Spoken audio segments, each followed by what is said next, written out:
सब लोग अपने अपने तरीके से आप लोगों को ऑर्डर, आप लोगों को जो चीज़ें हुई हैं कोर्ट की, वो सब बताया है। और उनके आधार पे या आगे और पुराने समय से लेके सब आप लोग खुद एनालिसिस किए होंगे, और इन सब के बीच हम लोगों का ऑर्डर रिजर्व हुआ है। और जहां एक तरफ ये हम लोगों को बहुत लंबे संघर्ष, बहुत लंबे चीज़ों को झेलने के बाद एक सफलता मिली है, और इस सफलता में आप लोगों का बखूबी साथ रहा है। आप लोगों ने बखूबी जो है एक दूसरे का साथ दिया है, चाहे धरना का रहा हो, चाहे सहयोग का रहा हो, चाहे कहीं किसी भी प्रकार का रहा हो। तो उसी साथ में मैं भी आप लोगों के साथ था, जितना मुझसे भी बन पड़ता था मैं भी अपने स्तर से काम किया। तो ऑर्डर रिजर्व हुआ फाइनली हम लोगों की, इसके लिए सभी लोगों को और आप लोगों को बधाई हो। और ऑर्डर ही रिजर्व कराना या ऑर्डर को फाइनल कराना ही हमारा मकसद नहीं था, शुरू से आप लोग जानते हैं। उसके साथ हम चाहते थे, पूरा प्रयास था कि हमारा पूरा आंसर 100 का परिवार बेसिक भी जाए। तो उस कड़ी में बात भी हुई, तो थोड़ा मैं उसी ऑर्डर पे अपने जो मेरा पॉइंट व्यू है, जो मैं सोचा समझा देखा, उस पे मैं अपनी बात रख देता हूँ। तो एक बात मैं स्पष्ट बता दूं आप लोगों को, जितने हमारे वकील थे, 3 वकील बेसिकली थे, और एक वकील जो यूएन मिश्रा सर थे वो थे, और उधर से सुदीप सेठ सर थे, मतलब हमारे ही पक्ष के कहे जाएंगे, ऐसा नहीं दूसरे पक्ष के। और एक जो थे हमने क्लियर कर रखा था, विवेक राज सर थे, और बाकी सतीश चंद्र मिश्रा जी भी थे, पहले बहस किए थे। थोड़ा उन्हीं में बहस ठीक ठाक नहीं हो पाई, उस मुद्दे पर हम बाद में जाएंगे अगर जाना भी होगा, अन्यथा हम जाएंगे भी नहीं, ठीक। और पहले जो किए हैं बहुत बढ़िया किए हैं। बात यह है कि इन सब बीचों में सरकार का क्या रोल था, और जज साहब का क्या रोल था, और हमारे पार्टी का क्या रोल था, और जनरल पार्टी का, मतलब यही जो 3-4 पार्टियां थी उनके रोल को हम बता रहे हैं। तो आपको कोई बढ़ा चढ़ा के जबरदस्ती नहीं कि मैं पिछड़ा दलित हूं तो मैं केवल पिछड़ा दलित की ही जबरदस्ती बात कर दूं कि नहीं हमारा पक्ष बहुत भारी है, ये नहीं। जो सभी चीजों को मिला के अगर मैं देखूं तो इतना तो मैं दावे के साथ कह सकता हूं कि ठीक भैया, अभी हम बाद में इस मुद्दे पे और चीजों पे बातें और चीजें ले लेंगे, ऑर्डर कब खुलेगा या अन्य चीजें, ठीक ना। लेकिन इसमें हम बता दें कि क्या रहा है। ऑर्डर आना ही बहादुरी नहीं है, उसमें क्या आएगा वो मेन बहादुरी का काम है, वो किसके पक्ष का है। तो जो मेरे समझ में आया, जो मैं भी कोर्ट में था, पहले से भी था, मेहनत भी कर रहा था, तो एक चीज मेरे समझ में आ रही थी कि जनरल के भाई बंधु जो भी थे, वो भी पैरवीकार थे, अपना ताकत लगा रहे थे। तो प्रथम दृष्टिया तो यही समझ में आ रहा है, प्रथम दृष्टिया और फाइनल दृष्टिया, कि वो लोग टीटी और एटीआरई को चैलेंज करके हमको ओवरलैपिंग पे रोकना चाह रहे थे। तो मुझे जो समझ में आ रहा है, और जज साहब की भाषा पढ़ने में एकदम स्पष्ट है कि टीटी तो कोई बात ही मत करिए। जहां तक बात रही सुपर टीटी की, अगर आप उस पर कुछ अपना बात रख भी रहे थे तो उनका ये मानना था, जज साहब एक ही चीज बार बार खोजते थे कि ओपन कंपटीशन कैसे है, ओपन कंपटीशन में कौन कौन होता है, ओपन कंपटीशन में कौन कौन फार्म भरता है, ठीक। ये चीज वो खोज रहे थे, चाहे वो जनरल पक्ष बहस किया हो, चाहे वो सरकारी पक्ष बहस किया हो, चाहे वो हमारा पक्ष बहस किया हो, वो ये चीज खोजते रहे। तो इस चीज की खोज में वो यही पाए, और फाइनली उनका ये मानना था कि ओपन कंपटीशन का मतलब होता है जिसमें सब लोग फार्म डाले, सब लोग समाहित हों, ठीक। तो जो टीटी थी वो तो कभी आगे भी हुई है, पीछे भी हुई है, तो उसका तो मतलब एक सिरे से टीटी सुनना ही नहीं चाहते थे, तो इसलिए हम उस पर बात भी नहीं करेंगे, सीधे हम आते एटीआरई पे। तो उनका सब मिला जुला के था कि एटीआरई में जब सभी लोग जो पास किए हैं, चाहे नया पास किया हो चाहे पुराना पास किया हो, सब लोग एक साथ पास किए हैं, तभी तो आपने 1 लाख जो भी 46,000 का रिजल्ट दिया। अगर ये ओपन कंपटीशन नहीं था तो इसमें सबका फार्म आपने क्यों डलवाया, और अगर भर्ती यहां से नहीं आ रही थी तो फिर आप दोबारा क्यों डलवाए 1,37,000 को, फिर आप यही रिजल्ट बना देते। एक मामला ये जो है जनरल और सरकारी वकील से वो पूछते रहे, तो यहाँ वो लोग बहुत सार्थक जवाब नहीं दे पा रहे थे, दे क्या पाएंगे जब था ही नहीं कुछ।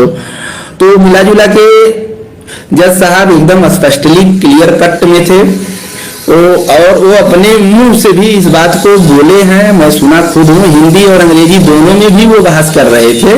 जिसकी अंग्रेजी थोड़ा कमजोर होगी वो भी इस बात को समझ आ रहा था कि वो सीधे कह रहे थे कि भर्ती तो शुरुआत रिक्रूटमेंट जो है 2018 से ही हो गया है,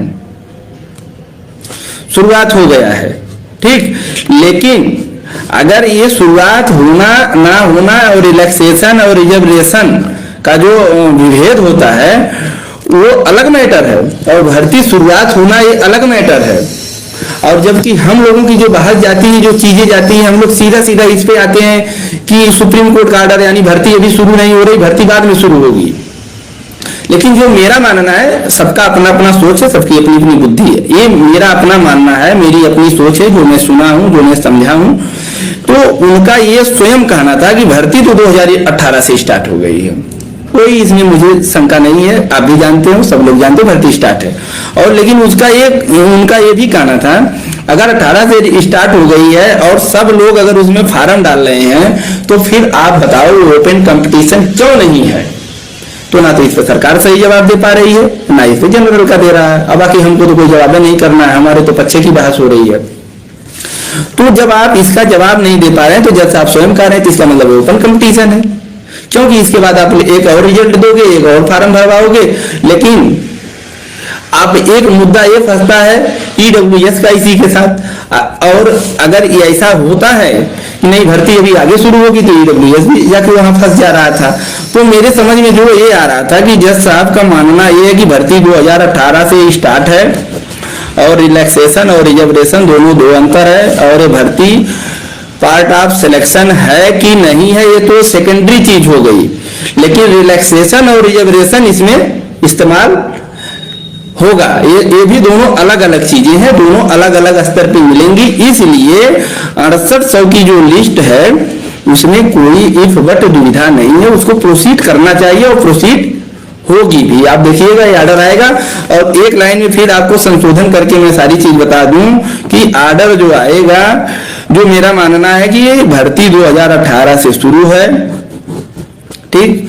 और जो अगला सेक्शन शुरू होता है वो यही से माना जाएगा। और जो ये सेक्शन शुरू होगा ये रिलैक्सेशन के आधार को रखते हुए आगे लड़के को ओवरलैप कराया जाएगा, कोई इसको रोक नहीं पाएगा। अब भर्ती के लिए हमको बहुत ज्यादा ये चिंता नहीं करनी होगी कि कहां से शुरू हो रही है, कहां से शुरू नहीं हो रही है। भर्ती चाहे जहां मन तहां से शुरू हो, और एक अगर भर्ती यहाँ शुरू भी हो रही है तो ओपन कंपटीशन है। क्यों? क्योंकि वहां शिक्षा मित्रों का भी मामला बार बार आ रहा था। इसलिए पात्रता परीक्षा एक तरीके से मानते हुए भी देना पड़ेगा। अगर आप नहीं मानोगे पात्रता परीक्षा तब भी आप देंगे। मतलब जज साहब इन दोनों चीजों में बहुत खोजते रहे, लेकिन खोजते खोजते अंततोगत्वा उन्होंने कंक्लूजन इस बात का निकाल लिया, अगर आप पात्रता मानते हो और पार्ट ऑफ सिलेक्शन मानते हो तब भी दोगे, नहीं मानोगे तब भी दोगे। मतलब हमको ओवरलैपिंग मिलेगी, कोई ऐसा नियम कानून नहीं है कि जो हमको यहाँ ओवरलैपिंग पे रोक सके, ठीक। इसलिए हमारी जीत होनी पक्की है और आर्डर हमारे पक्ष में आएगा। जनरल को कोई बहुत खास तजब्बो दिया नहीं गया, उनको सुना नहीं गया। और जब संजय भसीन सर बहस कर रहे थे तो उनसे भी यही बात जब जज साहब ने पूछा तो वो भी 6800 के तो पक्ष में रह रहे थे, लेकिन एटीआरई का जब पक्ष आता था तो इधर उधर करने लगते थे। लेकिन जज साहब ने स्वयं कंक्लूजन निकाल लिया कि भर्ती चाहे जब शुरू हो रही, ये सेकेंड मामला है, रिजर्वेशन और रिलैक्सेशन दोनों अलग अलग मामले हैं। ऐसे में चाहे भर्ती जब शुरुआत करवा लो आप लोग, लेकिन हम ओवरलैपिंग नहीं रोकेंगे, ओवरलैपिंग मिलेगी और 6800 की लिस्ट जाएगी। और अब बात आती है कि इन सब चीजों के बीच सरकार ने, जैसे मान लीजिए हमारे भाई लोग हैं जो 19,000 बोलते हैं, हमको देखिए उनका कोई आपत्ति विपत्ति नहीं, जितना मिल जाए, ठीक ना, हमारे ही समाज के हैं लोग मिले। लेकिन उस भी मामले पे थोड़ा सा बात हुई तो जिसपे उन्होंने डाटा रखा तो उन्होंने कुल बताया कि 19,800 बच्चे हमारे पास हैं जनरल के, जब इस भर्ती में लगे हुए हैं।